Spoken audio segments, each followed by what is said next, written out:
Magandang umaga po sa ating lahat at welcome po sa bawat isa. Purihin ang Panginoon. Medyo mainit eh. Tumuti umulan ng kaunti. Salamat sa pagmamahal ng Diyos sa bawat isa sa atin.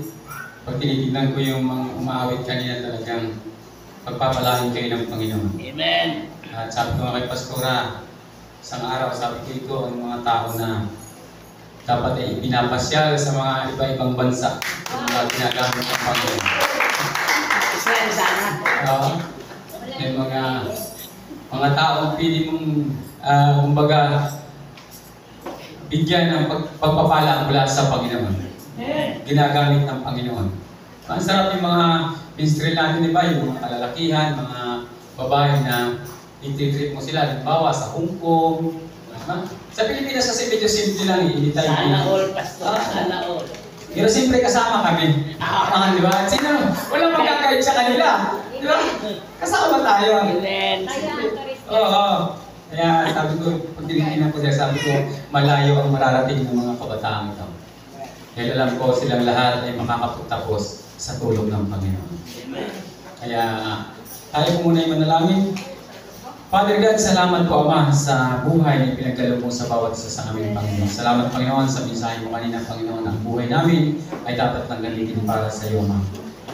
Pagpalain mo Lord ang bawat buhay ng bawat isa sa amin, Panginoon. Bigyan mo kami ng katalinuhan, pangunawa, Panginoon, sa iyong mga salita sa umagang ito.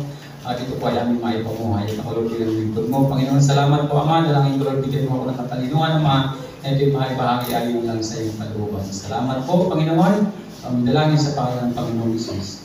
Amen. Thank you, Lord. Ang ating mga pag-aaralan ngayon ay karugtong ng ating pinag-aralan yung Foursquare Declaration of Faith. Itutuloy ko lang po, may isang linggo pa ito, 3 linggo kasi ito. Napaka-saya po ng aming biyahe kahapon papuntang Ilido. Pumunta ako sa Ilido, ang pera ko ay 200 pesos. Amen. Pero hindi pumayag ang Panginoon. Bago kami lumabas ng Ilido, pinakain pa kami sa yung bagong tawag doon? McDo. May nagpakain sa amin sa McDo. Talagang nakita. Kasabay kasi namin din yung mga foreigner. Wala silang kanin. Yung puro lang mga fries, yung mga ano na pinakain na. Sabi ko susunod ganyan na rin kakainin natin. Kasi nga po, dapat ma-adapt natin yung kultura niya. Kasi parang punta tayo sa state, sa ibang bansa, yun yung ating kakainin. Dapat ma-adapt ng ating tiyan yung mga ganong pagkain. Diba? Sabi niya sa salita ng Panginoon, hanggat nangangarap kayo, mangyayari at mangyayari. Mahirap pag nawalan ka na ng pangarap sa buhay. Diba? Talagang, kaya alam ko, pagkakaloob ng Panginoon. Lahat ng kanina talagang mabigat yung katuruan. Medyo tinatamaan ako, tumatagos. Purihin ng Panginoon. Salamat sa katuruan. Sabi niya ay, yan ay natutunan ko sa isa nating kapatid na pag may mga gano'n ay tinutuwid ka ng Panginoon. Salamat. Talagang. Ang ating po pag-aaralan ay Foursquare Declaration of Faith. At ang verse po sa 2 Corinthians chapter 6 verse 18. Hallelujah. Ang sabi po sa verse 18, ako ang magiging ama ninyo at ako ang magiging at kayo ang magiging mga anak ko. Sabi ng Panginoon. Sabi niya, ako ang magiging ama ninyo at kayo ang magiging mga anak ko. Sabi ng Panginoon, makapangyarihan sa lahat. So, talagang dineclare ng Panginoon. Sabi niya, siya ang ating magiging ama at tayo ay magiging anak niya. Yung nakaraan, yung pinaka-verse, yung last verse natin nun, yung kung paano tayo nilinis ng Panginoon. At ngayon tayo ay tinuri ng niyang mga anak. At talagang dineclare ng Panginoon na siya ang ating ama at tayo yung kanyang mga anak. Salamat sa Panginoon dahil sa dinami-dami ng mga tao dito sa Puerto, tayo ay nakasama bilang mga anak ng Panginoon. Ito yung malaking biyaya o kayamanan para sa atin. Sabi ko nga kahapon, bawat talaga nangyayari sa atin ay ang Panginoon lang ang makakapagbigay sa atin ng pag-iingat. Kaya nga biyahe namin kahapon, napakasaya. Pero nagulat lang kung may tao pala yung buwagsak na puno. Siguro mababagsak lang kasi wala pang maraming yan, baka minutes lang. Sabi ko, purihin ang Panginoon dahil iningatan niya kami. At nagkaroon ng aral. Kasi dati nga, tama siya sa amin, Pastora, pag kami ay pupunta sa isang lugar, kung saan yung malilim na malaking puno, doon po tinatampay yung sasakyan. Minsan umihiga pa ako, natutulog. Sabi ko, talagang habang tumatagal, matututunan mo. Sabi ko, dapat pala sa susunod, talagang doon ka na medyo sa maliit-liit lang, na kaya kung bumagsak man sa ano mo, at saka hindi babagsak pag maliit, laki ng puno eh.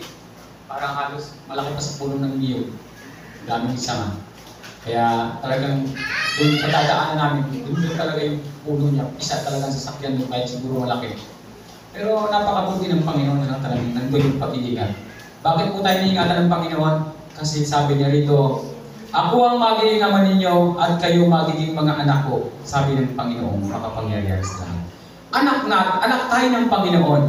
Iingatan po talaga tayo. Sino ba ang mayroong anak na hindi iniingatan ng kanyang mga magulang? Diba nung biro, iniingatan natin yung ating mga anak. Sabi nga, magutom na yung mga anak ko. Magutom na ako, huwag lang yung mga anak ko. Diba naranasan natin yan, kahit tayo pagkakaunti yung ulam, diba? Kahit wala na tayo, basta't mayroon sila. Diba? Ganun tayo magmahal. At sabi ng Panginoon sa kanyang salita, kayo ngang makasalanan ay marunong magmahal. Ako pa kaya na inyong Ama na nasa langit. Masigit po ang pagmamahal at kayang ibigay ng Panginoon sa atin. At ang sabi po niya sa 2 Corinthians chapter 7 verse 1, ang sabi po niya rito, mga minamahal, yamang ipinangako sa atin ang mga bagay na ito, alisin na natin sa ating sarili ang lahat ng nakapagpaparumi sa ating katawan at sa ating espiritu. Sikapin natin mamuhay ng may ganap na kabanalan at paggalang sa Diyos.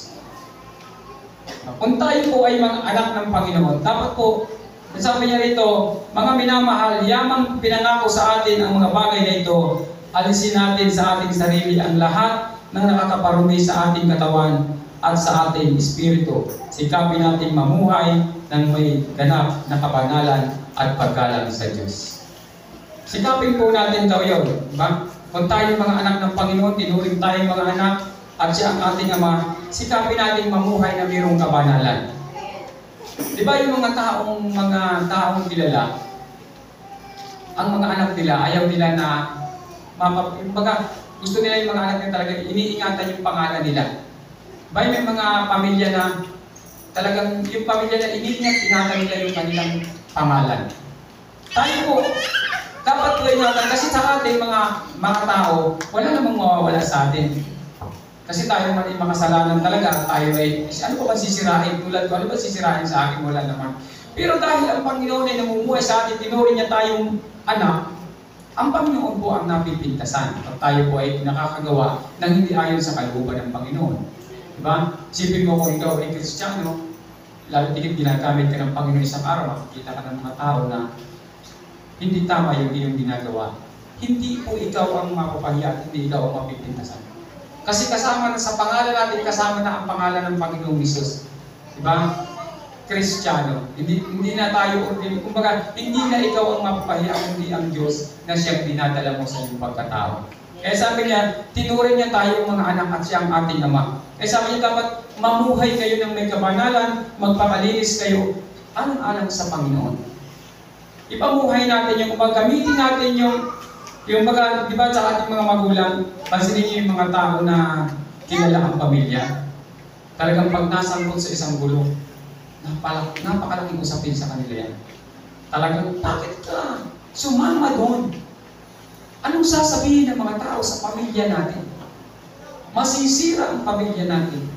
Magkakaroon tayo ng, talagang inaalagaan nila yun. How much more nga sa Panginoon na talagang dapat po pakaingat-ingatan natin. Sabi ko nga sa atin, wala namang mawawala. Kasi tayo naman, mga how many years lang sa mundo, mga 100 years matagal na, wala na tayo. Pero ang Panginoon po, ang kanyang pangalan, mananatili dito sa mundo. At kahit kailan dito mawawala. Yun po ang ating pinakaiingatan. Sa ating mission, hindi po mahalaga ang ating sarili. Ang dapat po ay makitaas natin ay ang layunin ng Panginoon. Kasi ang Panginoon po ang may hawak sa atin. Sabi ko nga, sa isang mission, di ba yung mga sundalo, pag pumapasok sila, may mga kinakanggar sila ng isang lugar, Hindi naman sila ang mahalaga. Yung buhay nila, itinataya nila lahat para lang magampanan yung kanilang tungkulin, yung kanilang sinumpaang tungkulin. Talagang ginagawa nila yon. Pati buhay nila talagang iniaalay nila para magtagumpay doon sa layo nila kanilang sinumpaan. Tayo po mga anak ng Panginoon, dapat makilala tayo sa Kanya pong kabutihan. Dapat siya ang makilala sa atin. Yun ang sabi ko ngayong kultura ng Panginoon sa langit, yun ang atin dapat ginagawa at dapat po ito ay mangyari sa ating mga buhay. Ang sabi po sa Roma 6, verse 4, sabi po dyan, sa makatuwid tayo'y namatay na at nailibing na kasama niya sa pamagitan ng bautismo upang kung paanong binuhay muli si Kristo sa pamagitan ng dakilang kapangyarihan ng Ama, tayo rin ay magkakaroon ng panibagong buhay. Kung tayo po ay namatay na sa ating pagkatao, sabi diyan, sa makatuwid tayo ay namatay na at nalibing na kasama niya sa pamagitan ng bautismo. Tayo po ay nalibing na yung ating lumang pagkatao na wala na, dapat tayo po ay namumuhay na mayroong kalinisan ayon sa kautusan ng Panginoon. Sabi nga, ang taong patay na sa kanyang sarili, ang nabubuhay na ay ang Panginoon. Kaya nga sabi ko, yung tao pagpatay, hindi po yan, kahit anong galaw mo dyan, hindi yan magre-react, hindi yan magre-reklamo, hindi yan lalaban. Kaya sabi ng Panginoon, dapat tayo kasama ng namatay nung mamatay ang Panginoong Hesus. At kung siya'y mabuhay, tayo ay kasama rin. Ay, ibig sabihin, dapat ang ipamuhay natin, sabi nga ni Pastora kanina, yung model. At ang wala po tayo ibang model, kundi ang Panginoon. Siya po dapat ang ating ginagaya, siya ang ating dapat sinusundan. At pag yun po ang ating ginagawa, tayo po ay lalong napapalapit sa Panginoon. Tayo po ay lalong dinadala doon sa pamumuhay na tama nating akalagyan. Ang Panginoon po ang mag-aayos ng ating buhay. Sabi ko nga, sa aming pamilya, wala po kami ibang tinataas kundi ang Panginoon. At ang Panginoon ang bahala sa amin. Pero salamat doon talagang, sabi ko, wala naman akong pera sa bulsa na malaki. Pero kahapon, nag-drive ako nung kasi bumaba yung dalawa doon sa alumni nila sa high school. Ako nag-drive kasi nagpunta kami, may pinuntahan kami doon. Nagpunta ako, nag-bisita ako doon sa puntod ng aking ama. Napatay kasi ako talagang tumatalaw ako kahit saglit lang. Pagdaan ko doon sa, sabi niya, pagbaba ko, pag-park ko, sabi niya, akala ko, yung sasakyan ng congressman. So, ikaw pala, milyonaryo ka na. Sa daming bibig na nagsasalita na milyonaryo ka na. Thank you, Lord. Kasi sila yung nagdi-declare sa'yo. Sila yung nagdi-declare sa'yo kasi may kapangyarihan din yung sinasabi nila. Salamat sa Panginoon.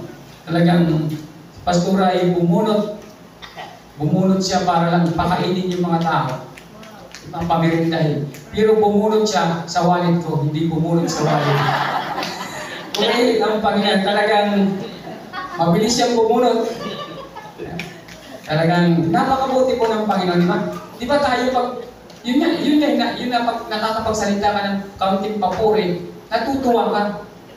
Diba? Karangalan din sa iyo. What's more kaya kung lagi kang nagsasalita ng pagpupuri sa Panginoon? Ano kayang lasting blessing ang ibibigay ng Diyos sa iyo? Kung kada araw, kada oras, kada minuto, ang pinupuri mo ay ang Panginoon. At sinasabi mo, Lord, napakabuti mo sa aking buhay.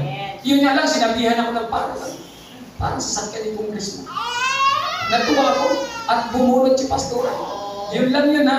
Ayaw mas murang Panginoon. Kaya pala, ang Panginoon, pag lagi mo siyang pinupuri, pinasasalamatan, mayroong bumubulot at ibinibigay sa iyo. Talaga pong hindi po magkukulang ang Diyos. No? Kaya sabi niya sa kanyang salita, sa makatuwid tayo ay namatay na at nalibing na kasama niya sa pamamagitan ng bautismo upang kung paanong binuhay muli si Kristo sa pamamagitan ng dakilang kapangyarihan ng Ama, tayo rin ay magkakaroon ng panibagong buhay. Pag si Kristo na po ang nabubuhay sa atin, lahat ang gusto mo, pili kong mangyari sa iyo. Sabi ko nga, nakakapag-enjoy na kami. Hindi yung nakakapasyal-pasyal na. At ang masarap lang pag silumlum kasama mo. Talagang parang lahat na ng pagkain idudulog sa iyo. Hindi mo na kayang kainin yung kahit nasa sasakyan na pag bumaba si Micah, pagpasok, Ano ba yun man? Kung ano-ano na, may ice cream, ang dami, hanggang sa hindi na naubos. Doon na lang iniwan sa restaurant. Kasi matutunaw na wala nang makain. Salamat sa Panginoon. Pag pinagpapala yung mga anak mo dahil ikaw ay nagpapatuloy sa Panginoon. Alam mo po ninyo, ang napakaganda sa atin pag tayo nagpapatuloy sa Panginoon, yung pamilya mo pinagpapala. At pag pinagpala sila, sino ikaw pinagpala rin? Si Paul pumunta ng Mindoro. Sakit siya, sabi niya, pag gusto ko magbarko. Tapos sige, barko ka. Mas mahal pa pala sa barko. Nung sasakay na siya, sabi niya, pa, kulang pira ko, kakaunti yung pira ko. Ay di, bumunod si... Diba? Nakakapagbigay pa. Hindi na uubusan ng pera ang Panginoon. Ako talagang hindi magkukulang ang Diyos sa mga anak niya na handang sumunod sa Panginoon. At yan po ay talagang napapatunayan namin na talagang ang Diyos po ang nagbibigay. Magpatuloy lang tayo sa pagsunod sa Panginoon. At ang sabi po sa Acts chapter 1 verse 5 hanggang 8,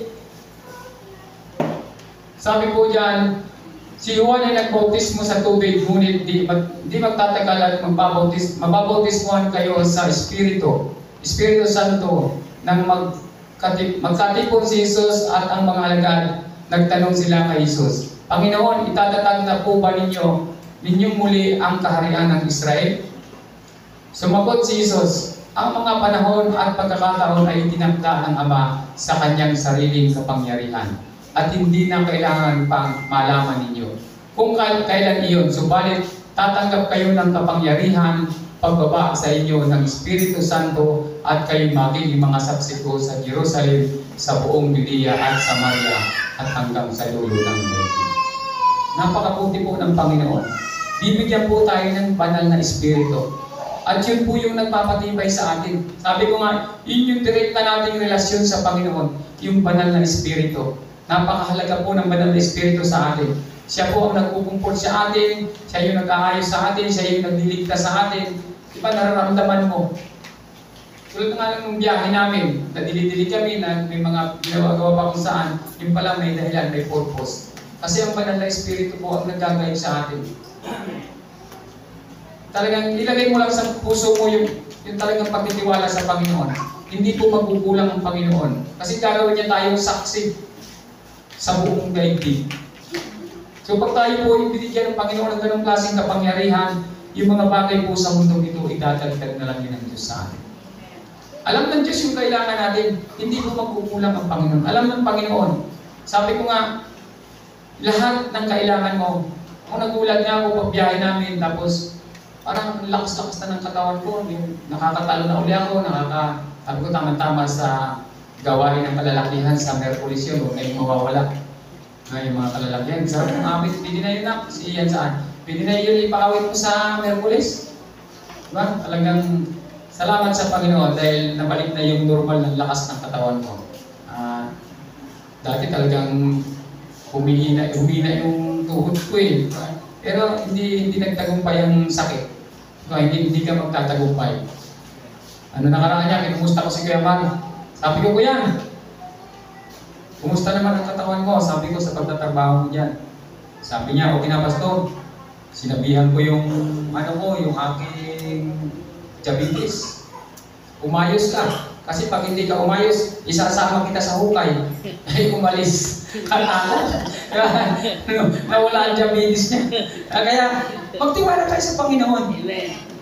Magtiwala tayo, huwag tayong matakot doon sa karamdaman. Kusang po yung matatanggal. Tatanggalin yun ng Diyos.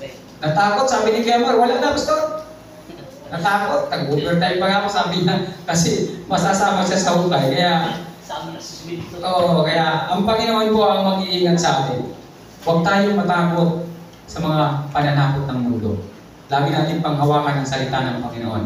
Ang sabi po sa Acts chapter 2 verse 4, at silang lahat ay napuspos ng Espiritu Santo at nagsimulang magsalita ng iba't ibang wika ayon sa pinagkaloob sa kanila ng Espiritu. Sila po ay nagpuso. Anong nasa langit? Tumaas na po ang Panginoong Hesus, sumakit na sa langit, ibinaba na niya ang banal na Espiritu at yun po ang kasama natin. Sabi niya, maghintay kayo sa Judea, Kasi gagawin ko kayong mga saksi sa buong daigdig. At binababa na po ang banal na Espiritu at sila'y nagsalita ng iba't ibang wika. Diba? Nandun po yung kapangyarihan ng Panginoon at naranasan na nila, naramdaman na nila. Sa ating pong paglilingkod sa Panginoon, alam ninyo na nasa inyo ang banal na Espiritu. Kasi alam mo, di ba, pansin ko kung minsan, pag ikaw ay nanghihina, ramdam mo. Alam mo yan, nanghihina ako. Alam mo kung bakit mo nararamdaman yan? Kasi nasa iyo ang banal na Espiritu. Kasi kung wala sa iyo ang banal na Espiritu, hindi mo mararamdaman yan. Normal na lang sa kanila kasi wala yung banal na Espiritu sa kanila. Panghina man sila, hindi sila nakaramdam ng panghihina. Yun na lang yun. Kung gaganon lang yun, okay na yun sa kanila kasi hindi nila nang naramdaman yun. Sa atin po, bakit ako nanghihina? Ramdam mo rin kahit ikaw sa pananalangin mo, ramdam mo. Bakit yung panalangin ko parang hindi makaabot? Parang hindi makataas? Parang hindi ko maramdaman yung kapangyarihan, yung power ng aking sinasalita, ng aking sinasabi. Alam mo yan, ramdam mo yan sa sarili mo. Kasi ramdam mo yan dahil ang banal na Espiritu ay nasa iyo. Dumarating po na ikaw po ay nanghihina. At alam niyo ang ginagawa ng banal na Espiritu, siya na yung gumagawa na para sa Ama, para tayo ay muling lumakas. Nangyayari po yung mga bagay na yan. Kaya po natin nararamdaman yan kasi nasa atin ang banal na Espiritu. Pag wala sa atin ang banal na Espiritu, hindi po natin nararamdaman yan. Yung nanghihina ka, kasi nasa atin ang banal na Espiritu. Yung parang nagpakalipas ng hindi ka naka-attend, nanghihinayang ka, sayang, parang nag-attend na lang ako. Nabisi kasi ako eh. Kasi nabisi kasi ako. Pag pakalipas nun, sayang dapat naka-attend ako. Bakit ka nanghihinayang? Kasi yung banal na Espiritu ay nasa iyo. At yung banal na Espiritu na uuhaw, nakakaramdam, kaya ikaw po ay nagkakaroon ng kaisipan ng panghihinayang. Yun po ang nagkukumbig sa atin, yun ang nag-aayos sa atin, yun ang re-repair sa atin, sa lahat ng problema sa ating katawan, yun po ang nagre-repair. Kahit po karamdaman, kahit sakit na yan, kahit kahit sa kaisipan natin, siya po ang nagre-repair. Kaya tayo po ay lagi magtiwala sa salita ng Panginoon. Ang sabi po sa Ephesians chapter 4 verse 30 hanggang 32, at huwag ninyong saktan ang kalooban ng Espiritu Santo sapagkat siya ang tatak ng Diyos sa inyo. Sabi niya, huwag natin saktan ang kalooban ng banal na Espiritu Santo kasi yan po yung tatak ng Diyos sa atin. Pag inilagay na yung banal na Espiritu sa atin, hindi po niya yung kinukuha sa atin. Hindi yan, kumbaga kaya tayo kung minsan nagkakasala, bumabalik tayo sa Panginoon palagi kasi nandun yung tatak ng banal na Espiritu. Pag nakatatak ng banal na Espiritu sa iyo, ikaw man ay maligaw, kukunin at kukunin ka ng Diyos. Kung minsan may pamamaraan ng Panginoon, kung minsan karamdaman, kung minsan mahal ko sa buhay na, yun ang magdadala sa iyo. Kumbaga, mayroong pamamaraan ng Diyos na gagawin kasi yung tatak ng banal na Espiritu sa iyo, hindi papayag ang Diyos na ikaw ay mawawala. Na ikaw ay papabayaan niya kasi nandun yung tatak. Kaya nga sabi ko, yung ginagawa natin, ang nasisiraan o ang napupulangan ay ang Diyos kasi yung tatak ng banal na Espiritu nasa sa atin po. Kaya sabi niya, huwag natin sasaktan kasi po siya ay sensitibo po ang banal na Espiritu. Sabi nga, lahat ng kasalanan piling patawarin, pero pag kasala ka sa banal na Espiritu, ito po ay walang kapatawaran. Ang sabi po dyan, at huwag ninyong saktan ang kalooban ng Espiritu Santo sapagkat siya ang tatak ng Diyos sa atin. Sana po ito ay panatilihin nating pakaingat-ingatan. Ang nakatibayan na kayo tutubusin pagdating ng takdang araw, alisin na ninyo ang lahat ng sama ng loob, puot, galit, huwag na kayong mambubulyaw, manlalait, mananakit ng damdamin ng kapwa. Sa halip, maging mabait kayo at maawain. Mapagpatawad kayo sa isa't isa tulad ng pagpapatawad sa inyo ng Diyos dahil kay Kristo. Tanggalin na lang po natin yung kumisan pambubulyaw. Pag nagsasalita ng hindi maganda, paglalait, diba? Yung dati ka naglalait, palitan mo na yan ng mga salitang mabubuting salita. Kasi po, yung banal na Espiritu, pag tayo po lagi nakakapagsalita ng masama, nagtatampo po siya. Nasasaktan siya. Kasi nandun siya sa atin, tayo yung templo ng banal na Espiritu, at habang nasa atin siya, gusto niya tayo makapamuhay ng may kalinisan, kabanalan, ayon sa kalooban ng Ama. Kaya nasasaktan po ang banal na Espiritu pag bawat tayo makakapagsalita ng hindi maganda, bawat makagagawa tayo ng hindi maganda, nasasaktan po ang banal na Espiritu. Kaya po tayo ay nagkakaroon minsan ng, nagtatampo siya, kaya tayo ay nagkakaroon minsan ng kaunting problema, nagtatampo ang banal na Espiritu sa atin. Sana po, iwasan natin na huwag siya magtampo sa atin. Sa bawat ginagawa natin, lalo na kung pagod na yung katawan mo, tapos para bang, ang gusto mo na lang lagi ay yung pera. Kailangan tapusin dito kasi, pero hirap na yung katawan mo, pagod na, hindi ka man lang kumbaga, yung gusto ng banal na Espiritu na mapagpahinga ka, kapag muni-muni ka man lang, hindi niya nagagawa. Kasi inuubos mo yung time mo sa mga bagay sa mundo. Samantalang ang sabi ng Panginoon, unahin mo ako anak at idaragdag ko lang sa iyo. Lagi po natin ilagay yung ating pagkatao, ilagay natin sa salita ng Panginoon. Ito po yung ating ipamuhay. Ang sabi po sa Roma po sabi niya sa chapter 12 verse 6 to 8, tumanggap tayo ng iba't ibang kaloob ayon sa kagandahang loob ng Diyos. Kaya gamitin natin ang mga kaloob na iyan. Kung ang ating kaloob ay pagsasalita ng pahayag mula sa Diyos, magpahayag tayo ayon sa subat ng ating pananampalataya. Kung paglilingkod ang ating kaloob, maglingkod tayo. Magturo ang tumanggap ng kaloob na pagtuturo. Sa ibig. Magpalakas ng loob ang may kaloob ng pagpapalakas ng loob. Kung nagbibigay ang inyong kaloob, magbigay kayo ng buong puso. Kung pamumuno naman, pamuno kayo ng buong sikap. Kung pagkakawang gawa ang inyong kaloob, gawin niyo iyan ng buong galak. Ano po yung kaloob natin? Ano man yung nasa iyo? Ano ba yung lagi mong nararamdamang gawin? Alam mo yan kung ano yung kaloob mo. Si Ate Neri, alam ko yung kaloob niya, talagang ma-entertain yan pag pumunta ka doon. Lagi yung kaya pag pupunta nga ako sa kanila, kumisan din na rin ako nagkakape, nahiyan na ako magkape. Kasi dito naman kasi sa bahay, sanay ako na ako ang titimpla. Eh pag tinitimplahan ako, parang, di ba? Pero masarap din pag may nagtitimpla sa'yo. Diba? Pero ngayon iba na. Hindi pa ako nagsasabi tinitimplahan na ako. Nabago yun, nabago na. Di ba? Nabago. Kaya, salamat sa Panginoon. Alam po ninyo, talagang tayo po, bawat isa sa atin, alam mo yung kaloob mo. Alam mo kung ano yung kaloob mo. Kaloob ng pagbibigay, alam mo yan. Pero alam po ninyo, ang pinakamagandang kaloob ng pagbibigay. Pero kaya lang, kasi may kanya-kanya na tayong kaloob. Hindi lahat pari-pareho. Kaya yung may kaloob ng pagbibigay, talagang magbigay ka. Yung kaloob naman ng pagsasalita, magsalita ka ng tama. Yung kaloob ng pagtulong, magtulong ka. Magkawang gawa ka. Lahat po tayo may kaloob. Pagyamanin po natin yung mga kaloob ng Panginoon sa atin. Kaya pansinin mo may mga tao na kahit nakakaunti yung gusto niya magbigay. Kasi yung kaloob niya magbigay. At bawat po nagbibigay, hindi nawawala. Yung bawat nagkakaloob, binibigyan ng Panginoon. May kanya-kanya po tayong kaloob, pagyamanin po natin yun. At matutuwa po ang Panginoon, ibubuhos ng Diyos ang pagpapala sa ating mga buhay. Yan po ay talagang tested na. Sabi nga, ang tunay na reliyon ay marunong tumulong sa kapwa. Eh, ang dami mo ang membro. 1,000 ang membro mo, pero wala ka namang natutulungan. Hindi kayo nagmamahalan. Sabi ko, yung pagmamahal, napakahalaga po na marunong tayong tumulong sa kapwa natin. Kaya sabi ko, Panginoon, kami ang iblis mo sa lugar na ito. Kami ang pagpalain mo, Ama. Kasi napakadali sa amin ang magbigay sa gawain mo.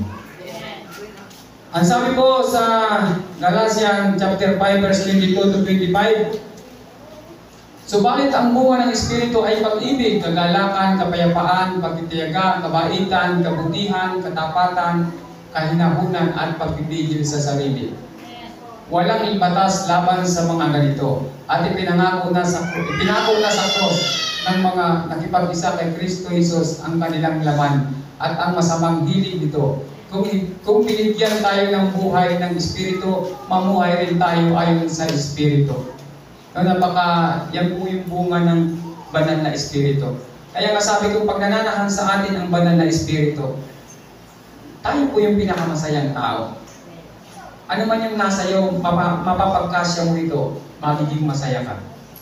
Sabi nga ng Bible sa Kawikaan, mas mabuti pa yung isang tasang gulay na inihain may pagmamahal kaysa sa isang tasang karni na may hinain may galit.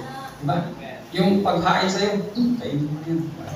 Parang hindi ka nalang tutulog, hindi ka nakakain. Pero yung isang tasang gulay na lambing na lang, kahit ka na halos isubo na sa'yo, ang sarap ng namin. At alam po yun, napakalaki ng reward niyan sa Panginoon. Diba yung mga ganyan?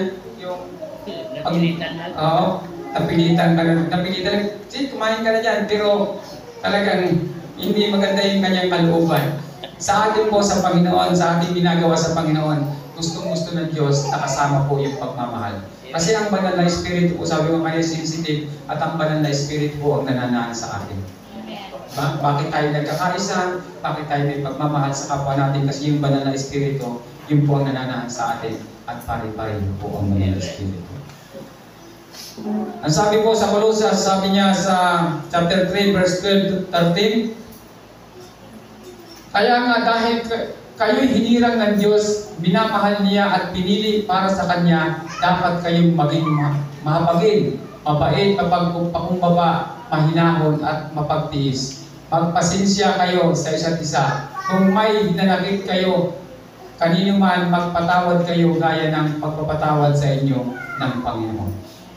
Po talagang, pag ito po ay ating nagagawa, sabi ko nga, pag nasunod po natin ito, walang puwang yung galit sa puso mo. Walang puwang yung sama ng loob. Diba? Pag ang sarap mabuhay ng ganun, anong sakit ang piling dumapo sa'yo? Anong sakit ang magtatagumpay sa katawan mo na ang saya mo, hindi ka, kumbaga, lahat ng taong mayroong mas dating sama ng loob sa'yo, pinatawad mo na, wala ka nang hinanakit sa puso mo. Kasi yan po yung, yan yung nagiging dahilan ng karamdaman eh. Pero pag wala yan, talagang mawawala yung lahat ng karamdaman. Masaya ka eh. Masaya ka palagi. Ay yung tinuturo po ng kanyang salita, pag ito po ay ating ipinambuhay, ito po ay ating po mararamdaman yung talagang totoong paghawak ng Panginoon sa atin at pagbibigay ng Panginoon ng tagumpay sa ating mga ginagawa. Kaya sa ating buhay, sa ating paglilingkod sa Panginoon, gawin po natin yung kanyang mga sinasabi. Ito po, dito po tayo, kumbaga ito yung ating blueprint, ito po ang ating sundin, hindi po tayo maliligaw. Kaya sabi po sa Philippians chapter 4 verse 5, sabi po dyan, ipadama ninyo sa lahat ang inyong kabutihang loob, malapit nang dumating ang Panginoon. Ipadama po natin sa lahat ang ating kabutihang loob. Kasi sabi niya, malapit ang dumating ang Panginoon. Ipadama po natin kung anong, sabi ko nga, dito sa atin, alam ko, tayong lahat, nararamdaman natin yung pagbibigay ng pagmamahal sa bawat isa. Yung pagpapadama ng pagmamahal. Sabi ko, dito kasi dadaloy ang pagpapala. Pag ito po ay nasa puso natin. Habang pinapahalagahan mo ang Panginoon, pinapahalagahan ka ng Diyos. Habang nilalakihan mo yung pagtitiwala at pananampalataya mo sa Panginoon, pinayayaman at pinayayaman ka ng Diyos. Habang ginagawa mo yung mga mabuting bagay, habang ginagawa mo yung kung paano mo purihin ang Panginoon, sambahin ang Panginoon po, halos lahat ng i-prepare para sa iyo, ibinibigay niya sa iyo. Talagang inire-release niya sa iyo yung mga bagay na kailangan mo. Kasi natutuwa ang Diyos, itong anak kong ito, kailangan mo siyang pasaganain. Kasi ako ay naitataas, naluluwalhati ako dahil sa Kanya. Pag naluluwalhati po ang Diyos dahil sa atin, tayo po pinasasaganan ng Diyos. Pasasaganain tayo niya kasi kailangan natin yung kasaganaan na yun para magawa natin yung kaluwalhatian ng Panginoon. At sa ginagawa po natin yun, patuloy pong nagbibigay ang Diyos ng pangailangan natin. Yan po ay na-tested ko sa aking sarili sa bawat ginagawa ko. Sa bawat ginagawa ko, nag-pray kami dito, Lord, sa araw ng bukas, mayroong biyaya ibibigay mo. May bibigay ka sa aming biyaya sa bawat isa. Bawat binabanggit ko, araw-araw, madalang ang araw na walang walang nagbibigay sa akin ng blessing. Hindi naman kalakihan, pero halos araw-araw may nagbibigay. Kaya sabi nga ni Pastora, yan si Papa mo. Maraming tinatago-tago siguro yan. Kasi bawat meron, kada pag humirit meron, hindi na uubusan. Mauubusan ba ang ating Diyos? Hindi po siya mauubusan. Hindi siya mauubusan. At ang sikreto lang, maging tapat tayo sa Kanya. Hindi po mauubusan ng Diyos kailanman. Mauubusan na si Henritan, ang Panginoon hindi po mauubusan. Kaya yung apo ko na si Prince, pag humingi yan, laging positive yan. Kahit wala ka magkakaroon ka. Kaya ako naman, Lolo, sige na lang akong katatago ng pera sa wallet ko. Kasi pag humingi sila, dapat mayroon akong ibibigay. Kasi nananampalataya yung apo ko na mayroon pag nagpunta kami ng bayan. Pa, saan ako? Chowking ako. Sabi ko, wala akong, mayroon! Ay, ikot-kot hanap. Hanap doon sa wallet, baka may nakatago pa. Mayroon niya pala. O, nakakain na naman siya. Diba? Kasi yun yung pananampalataya niya meron. Kaya pag sinama ko yan siya, talagang meron akong dala. Kaya alam ko, magpapamili yan pag nagutom.